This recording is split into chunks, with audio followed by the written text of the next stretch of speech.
Chapter 2, Ruth meets Boaz. Now Naomi had a relative on her husband's side from the clan of Elimelech, a man of standing whose name was Boaz. So compared to chapter 1, now you're getting even more of the history of what happened to Ruth and Naomi years before. And Ruth, the Moabitess, said to Naomi, "Let me go to the fields and pick up the leftover grain behind anyone in whose eyes I find favor." So I love this segment because here Ruth is speaking things into existence, and she's also, it feels like to me that she's finding her purpose. And she's finding a way to contribute to the family, like whatever is at her fingertips. Naomi said to her, "Go ahead, my daughter." So she went out and began to glean in the fields behind the harvesters.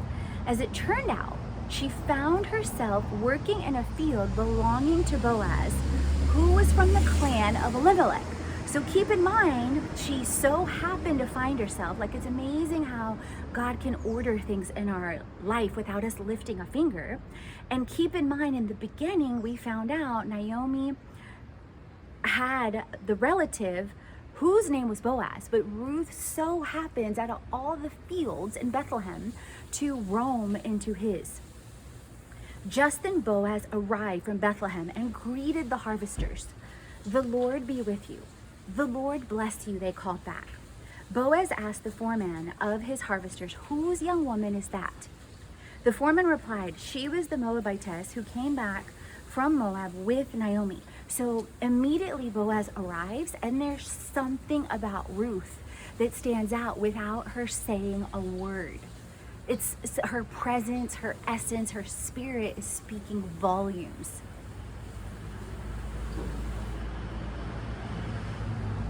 And then the foreman tells him, "She is the Moabitess who came back from Moab with Naomi. She said, 'Please let me glean and gather among the sheaves behind the harvesters.'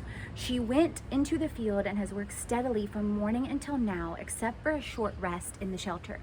So he also tells her about, or tells Boaz, the foreman tells Boaz about Ruth's work ethic, which is also, you guys, like illustrates so much about our integrity and so much about who we are as women and as people. So Boaz said to Ruth, so he finds himself going over to her, "My daughter, listen to me. Don't go and glean in another field, and don't go away from here. Stay here with my servant girls. Watch the field where the men are harvesting and follow along after the girls. I have told the men not to touch you, and whenever you are thirsty, go and get a drink from the water jars the men have filled." So it's evident from the start that Boaz is feeling pulled to, in a sense, provide and protect Ruth. At this, she bowed down with her face to the ground, and she exclaimed, "Why have I found such favor in your eyes that you notice me, a foreigner?"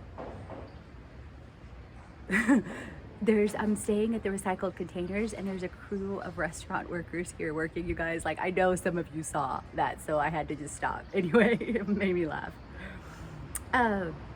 Boaz replied, "I've been told about what you have done for your mother-in-law since the death of your husband, how you left your father and mother and your homeland and came to live with a people you did not know before. May the Lord repay you for what you have done. May you be richly rewarded by the Lord, the God of Israel, under whose wings you have come to take refuge." Like he acknowledges it. He takes time out of his day. He gives her favor and direction, and then he blesses her, you guys. So this is another thing to me that speaks volumes about Boaz, that gives clear indicators of what a man of God that's truly following after God's own heart behaves like. So if you compare this to some of the behaviors that you've seen in our world or with men, you'll quickly see, as I quickly started to see years ago, they don't align with his heart, or they're not there yet. "May I continue to find favor in your eyes, my Lord," she said. "You have given me comfort and have spoken kindly to your servant, though I do not have the standing of one of your servant girls. At mealtime, Boaz said to her, "Come over here, have some bread and dip it in the wine vinegar." So he's continuing to bless her and look after her and feed her. When she sat down with the harvester, he offered her some roasted grain. She ate all she wanted and had some left over. So you guys, this to me also speaks volumes because there was more than enough. So many times we are focused on lack, on what there isn't, instead of realizing that God is a God of more than enough. Jehovah Jireh screams, "I will provide." As she got up to glean, Boaz gave orders to his men. Even if she gathers among the sheaves, don't embarrass her. So he's saying, in effect, even if she goes to the place that isn't the normal or she doesn't know how to glean, do not embarrass her. So he's also protecting her heart. Like years ago when I read this, I didn't fully comprehend that or recognize that. And the more I started to dive into the book of Ruth, the more it started to bless me. And he says, rather pull out some stalks for her from the bundles and leave them for her to pick up, and don't rebuke her.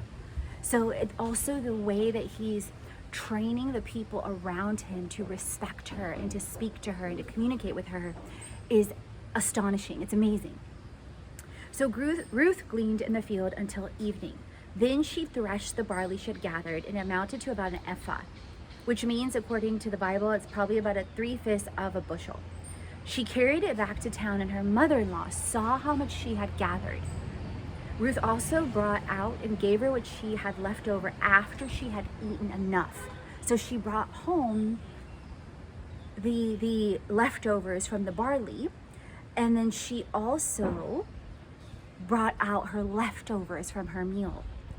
Her mother-in-law asked her, "Where did you glean today? Where did you work? Blessed be the man who took notice of you." So she immediately recognizes the blessing. Then Ruth told her mother-in-law about the one at whose place she had been working. "The name of the man I worked with today is Boaz," she said. "The Lord bless him," Naomi said to her daughter-in-law. "He has not stopped showing his kindness to the living and the dead." She added, "That man is our close relative. He is one of our kinsman redeemers." So Ruth learns even more about him. Then Ruth the Moabitess said, "He even said to me, 'Stay with my workers until they finish harvesting all my grain.'" Naomi said to Ruth, her daughter-in-law, "It will be good for you, my daughter, to go with his girls, because in someone else's field you might be harmed." So she echoes what Boaz had already told Ruth earlier. So Ruth stayed close to the servant girls of Boaz to glean until the barley and wheat harvest were finished, and she lived with her mother-in-law. So a lot has happened in chapter 2, and at the same time, we're forced to focus on the present. Like, I don't know about you, friends. I don't know how long a barley harvest is or a wheat harvest. I mean, sure, I can go Google it, but I imagine it takes some time. And I imagine the work on a daily basis is very, very similar. And you're laser focused in on the present to do what is in front of you, what your hands can find, and be faithful and present. But at the same time, what's happened so far in chapter 1 and 2 shows us that God is up to something, and shows us that the story is just beginning for Ruth and for Naomi. Because look how much has happened from chapter 1 into chapter 2. They've literally moved to a different land. Ruth is literally doing a different profession. Naomi is around her friends. Like, so much has changed. So many times we get so caught up on where we want to go that we don't recognize and realize the evidence that's right in front of our eyes and in our hearts of how much has changed and how much has progressed and how much God has done in our lives. Like, that's something when I was doing my prayer time this morning, I went and sat this beautiful Japanese garden. I was reminding myself, and I felt like the Holy Spirit was reminding me, look at how much has happened. Yes, this is painful. Yes, this is hard, but don't put your focus here. Philippians 4:8 tells us, focus on what is pure, lovely, just, and praiseworthy. So comment down below, you guys, on what you got from chapter 2 in the book of Ruth, and stay tuned for chapter 3 coming up.